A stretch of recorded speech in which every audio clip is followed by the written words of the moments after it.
Assalamualaikum warahmatullahi wabarakatuh. Saya Fadila Nurhanfa Putri dengan NIM 130461915 dari Pendidikan Biologi A 2019. Pada kesempatan kali ini saya akan memaparkan mengenai analisis pengembangan digital flipbook dalam pemahaman konsep peserta didik berdasarkan hasil penelitian mutakhir. Analisis artikel yang dilakukan menggunakan artikel dari jurnal nasional dan juga jurnal internasional. Untuk yang jurnal nasional, saya menggunakan artikel yang berjudul Flipbook as Innovation of Digital Learning Media, Preparing Education for Facing and Facilitating 21st Century Learning. Ini merupakan identitas artikelnya, di mana artikel ini ditulis oleh Rugintoyo dan Budiarto, dan artikel ini diambil dari Journal of Education Technology tahun 2021, halaman 8-13 dengan doi yang tertera. Dan artikel ini merupakan artikel yang sudah terindeks Sinta 2. Untuk fakta-fakta pentingnya, akan dibahas meliputi 4, yaitu pendahuluan, metode, hasil dan analisis, dan juga kesimpulan.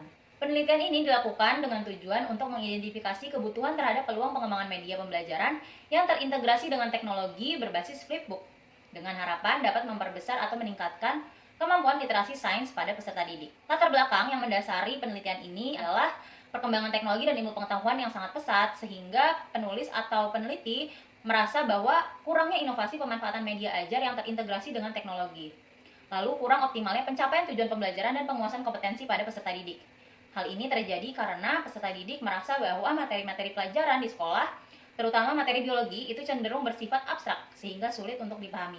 Abstrak di sini berarti materi-materi biologi ini terdapat mekanisme ataupun struktur dan juga fungsi dari suatu hal yang tidak dapat dilihat dan juga dirasakan oleh indera sehingga sangat sulit untuk dibayangkan. Penelitian yang dilakukan ini termasuk ke dalam jenis penelitian kualitatif, yakni dengan metode survei, di mana metode survei ini menggunakan teknik observasi serta angket analisis kebutuhan untuk pengumpulan datanya.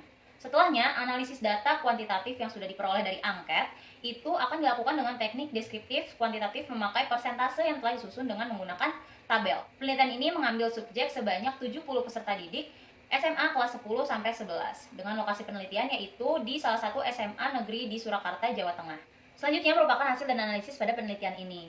Pada tabel 1 ini dapat dilihat media yang paling sering digunakan oleh guru dalam mengajar dan diperoleh hasil bahwa media yang paling sering digunakan oleh guru merupakan PowerPoint dengan persentase sebesar 35,7%.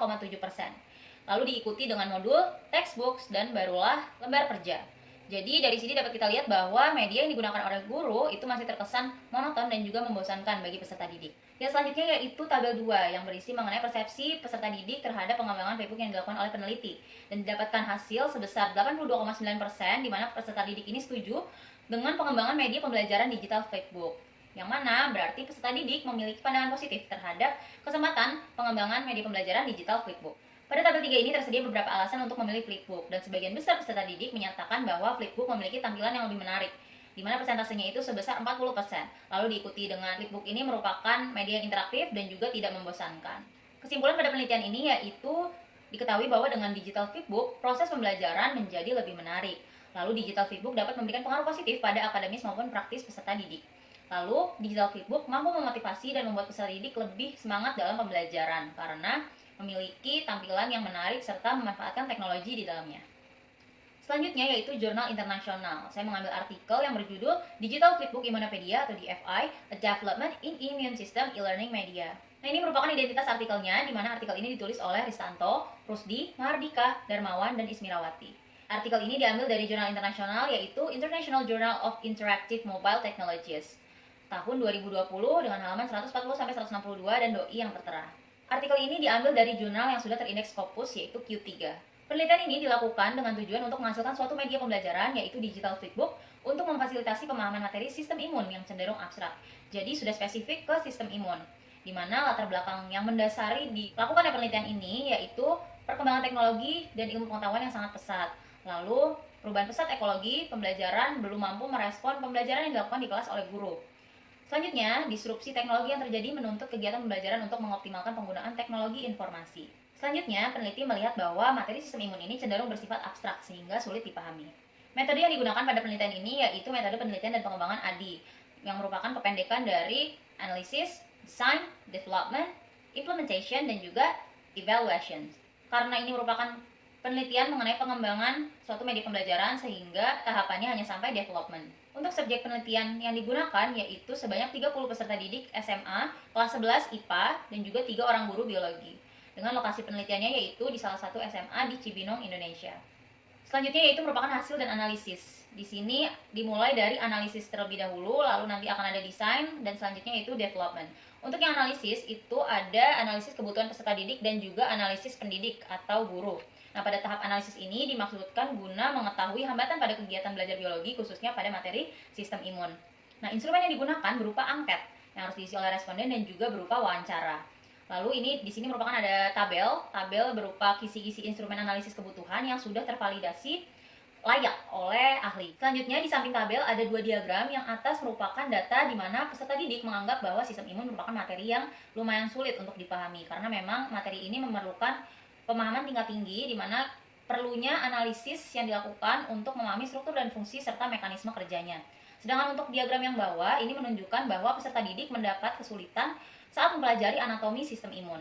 Hasil survei sekaligus juga menunjukkan bahwa peserta didik dapat memahami konsep sistem imun, namun mereka tidak dapat menjelaskannya kembali dikarenakan terkendala oleh istilah-istilah asing yang masih sulit dihafal. Padahal pembelajaran bukan hanya sekadar hafalan, melainkan memerlukan pemahaman. Selanjutnya pada tahap analisis terdapat analisis kebutuhan pendidik atau guru dan dapat dilihat pada tabel bahwa digital flipbook belum menjadi salah satu di antara alat dan juga media yang dipakai oleh pengajar atau guru selama pembelajaran karena guru belum memilikinya. Tahap selanjutnya yaitu desain atau perancangan. Nah, pada tahap ini menghasilkan storyboard, analisis konten dan juga desain hierarki seperti pada gambar. Di sini ada desain hierarki sistem imun. Tahap selanjutnya yaitu development atau pengembangan. Nah, pada tahap ini terdiri atas 3 tahap yaitu pengembangan, uji validitas oleh ahli dan juga uji coba pada kelompok kecil. Nah, pada tabel dapat dilihat ini merupakan kriteria hasil kelayakan yang diuji oleh ahli. Untuk uji kelayakan sendiri terdiri atas aspek media, isi, dan juga bahasa. Pada tahap development atau pengembangan, dibuatnya media pendukung terlebih dahulu seperti isi konten, model, dan juga tampilannya. Nah, berikut merupakan tampilan dari produk atau media pembelajaran digital flipbook Immunopedia. Setelah tahap pengembangan, ada tahap uji validitas oleh ahli. Dan ada 3 aspek yang dinilai, yaitu aspek isi konten, aspek tampilan, dan juga aspek bahasa. Dan dari ketiga aspek tersebut didapatkan hasil yang valid. Selanjutnya, tahap uji coba pada kelompok kecil. Dari 70 peserta didik, diambil 10 peserta didik dan juga 3 orang guru biologi sebagai kelompok kecil yang digunakan untuk uji coba. Dan diperoleh hasil sangat valid atau layak. Dengan rata-rata aspek yang dinilai ialah isi konten, tampilan, dan juga manfaat dari medianya. Kesimpulan pada penelitian ini yaitu digital flipbook terkait sistem imun ini teruji layak atau valid sebagai media pembelajaran yang menarik, solutif, dan juga inovatif. Digital flipbook sendiri dinilai cocok untuk membantu pemahaman konsep sistem imun yang bersifat abstrak menjadi lebih konkret. Selanjutnya ini merupakan pertanyaan-pertanyaan yang muncul, di mana ada 4. Yang pertama, apakah digital flipbook dapat dengan mudah diakses? Lalu yang kedua, apakah digital flipbook dapat diaplikasikan sebagai media pembelajaran untuk seluruh materi biologi? Yang ketiga, bagaimana cara membuat dan menggunakan digital flipbook? Dan yang keempat, apakah digital flipbook dapat diaplikasikan dengan efektif baik pada pembelajaran daring maupun luring? Pertanyaan-pertanyaan berikut dapat terjawab dengan dilakukannya penelitian yang lebih lanjut. Selanjutnya yaitu konsep dan tanggapan. Di sini dapat diketahui bahwa digital flipbook merupakan salah satu inovasi media pembelajaran yang memanfaatkan teknologi dalam mengatasi permasalahan pembelajaran dan pemahaman peserta didik, terutama pemahaman konsep. Lalu digital flipbook dianggap menarik dan dapat membantu pemahaman konsep pada peserta didik karena dapat ditambahkan media-media pendukung seperti file, media audiovisual seperti video, lalu juga link-link terkait pembelajaran yang sedang dilakukan.